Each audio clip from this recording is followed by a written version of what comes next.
Hello everyone, कैसे हैं आप सब लोग। आप सबका एक बार फिर से स्वागत करते हैं आपके अपने यूट्यूब चैनल मुन्ना अकेडमी में। दोस्तों, आज हम आप सबके लिए हिंदी व्याकरण से बहुत ही ज्यादा महत्वपूर्ण टॉपिक लेके आए हैं, जो कि कारक है। और ये बहुत ही ज्यादा महत्वपूर्ण है। ये हमारा कंपटीशन लेवल में पूछा ही जाता है, साथ ही साथ हमको क्लास वाइज पेपर देना है, तो इसमें भी ये टॉपिक हमारे लिए महत्वपूर्ण होता है। और ये छोटे क्लास से लेके बड़े क्लास तक सभी के लिए बहुत ही ज्यादा महत्वपूर्ण है। तो चलिए देखते हैं। हिंदी व्याकरण कारक। कारक वे शब्द जिनका क्रिया के साथ प्रत्यक्ष या अप्रत्यक्ष संबंध रहता है, उसे कारक कहते हैं। ठीक है, उसे क्या कहते हैं? उसे कारक कहते हैं। सर्वनाम में 7 कारक होते हैं, क्योंकि वहां संबोधन का प्रयोग नहीं किया जाता है। वहां संबोधन का प्रयोग नहीं किया जाता है सर्वनाम में। और हिंदी में 8 प्रकार के कारक होते हैं। कितने प्रकार के कारक होते हैं? 8 प्रकार के कारक होते हैं। तो कौन कौन से कारक होते हैं, उनके चिन्ह कौन कौन से होते हैं, तो चलिए देख लेते हैं। कर्ता ने कर्म का चिन्ह क्या है? को, करण से या द्वारा, संप्रदान के लिए, अपादान अलग होने के अर्थ से, संबोधन संबंध, काकी के, रारी रे, अधिकरण में पर, संबोधन हे हो अरे। ठीक है, तो अब चलिए एक एक करके उदाहरण सहित देख लेते हैं। कर्ता कारक, कार्य करने वाला कर्ता कहलाता है। जैसे राम पढ़ता है, रेणु जाती है, तो इसमें कर्ता क्या है? इसमें राम करता है और यहाँ रेणु करता है। अब कर्म कारक में क्या था? कर्म को। ठीक है, अब चलिए देखते हैं। कर्ता जिसे सर्वाधिक चाहता हो, तो क्या इसका उदाहरण क्या है? राम पत्र को पढ़ता है। ठीक है, राम पत्र को पढ़ता है। तो इसमें क्या हुआ? यहाँ देखो, ये हो गया हमारा करण कारक, राम पत्र को पढ़ता है। तो चलिए करण कारक क्या हुआ? करण कारक क्या होता है? कर्ता को सर्वाधिक सहायता करता है। जैसे कलम से पत्र लिखाता है, जैसे कलम से पत्र लिखता है। जैसे राम ने रावण को बाण से मारा। किसके द्वारा मारा? बाण के द्वारा मारा। ठीक है, तो पत्र किसके द्वारा लिखा जा रहा है?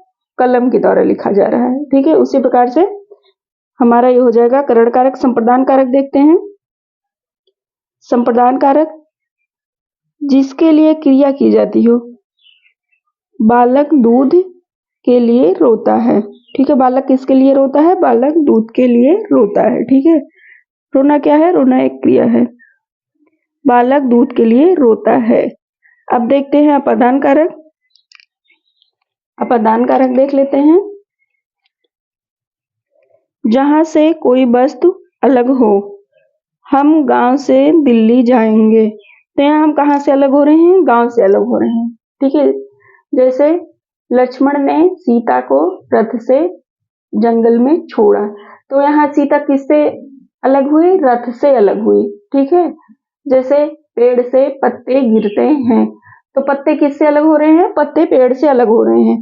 तो इसी प्रकार से गांव से दिल्ली जाएंगे, हम कहाँ से अलग हो रहे हैं? हम गांव से अलग हो रहे हैं। ठीक है, ये हो गया हमारा अपादान कारक। संबंध क्या होता है? संबंध क्या होता है?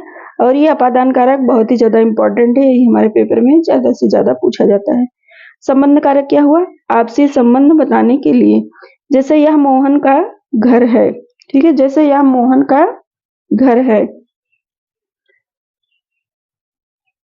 क्या यह मोहन का घर है? तो मोहन का संबंध किससे है? घर से है। जैसे राम मोहन के यहाँ आज रुका है, तो मोहन का राम से संबंध है, इसलिए राम के घर पे वो रुका है। ठीक है, चलिए अब अधिकरण कारक देख लेते हैं।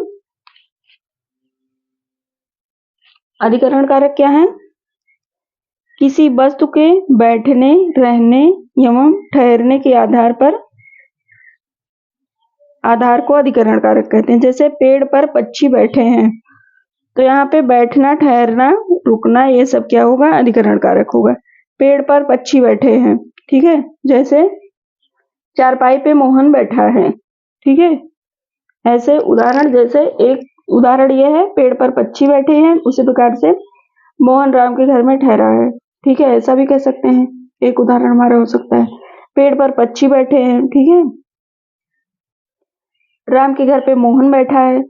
इसी प्रकार से हमारे बहुत सारे उदाहरण होते हैं, लेकिन बस एक उदाहरण समझने के लिए काफी होता है। अब देखते हैं संबोधन। किसी को संबोधित करने के लिए हम संबोधन का प्रयोग करते हैं, जैसे हे मोहन तुम दिल्ली चलोगे। जैसे हे मोहन तुम दिल्ली चलोगे। उसी प्रकार से हे मोहन तुम राम के यहाँ चलोगे। ठीक है, तुम राम के घर पे चलोगे। इसी प्रकार से हमारे बहुत सारे उदाहरण होते हैं। आई होप वीडियो आपको अच्छी लगी होगी। अगर अच्छी लगी होगी तो चैनल को सब्सक्राइब कीजिएगा, वीडियो को लाइक कीजिएगा। धन्यवाद।